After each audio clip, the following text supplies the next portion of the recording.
पुढची बातमी बघूयात। केंद्रीय अर्थमंत्री निर्मला सीतारामन यांनी देशासाठीचा अर्थसंकल्प सादर केला। मात्र केंद्राच्या बजेटमधनं सर्वसामान्य करदात्यांना कोणताही दिलासा मिळालेला नाही। इन्कम टॅक्समध्ये कोणताही बदल झालेला नाही। गेल्या वर्षीप्रमाणेच आयकराचा स्लॅब असणार आहे।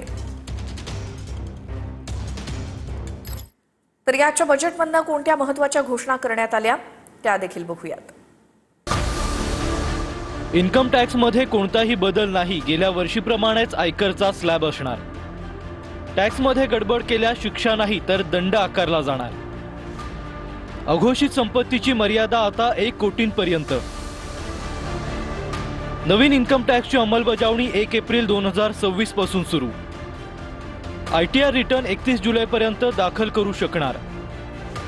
चालू आर्थिक वर्षात वित्तीय तूट 4.4% राहणार। पुढील आर्थिक वर्षात ही तूट जीडीपीच्या 4.3% राहील। कराद्वारे 28 लाख कोटींचा महसूल मिळण्याची अपेक्षा। अपघात विम्यावर मिळणाऱ्या रकमेवर कोणताही टॅक्स नसणार।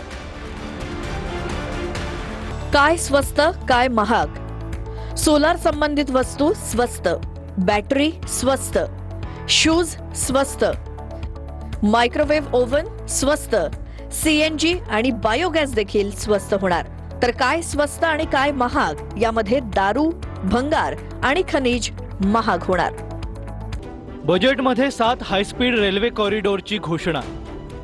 मुंबई ते पुणे, पुणे ते हैदराबाद, हैदराबाद ते बंगळुरू, हैदराबाद ते चेन्नई, चेन्नई ते बंगळुरू, दिल्ली ते वाराणसी, वाराणसी ते सिलीगुडी।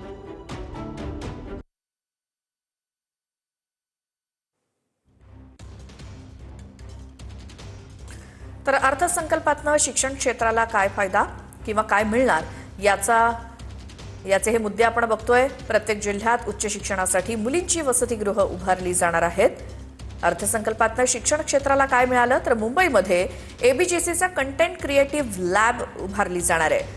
पशुवैद्यकीय आणि हॉस्पिटलसाठी देखील अर्थसहाय्य केलं जाईल। सरकारनं एआय मिशन R&D प्रकल्प हाती घेतलेत।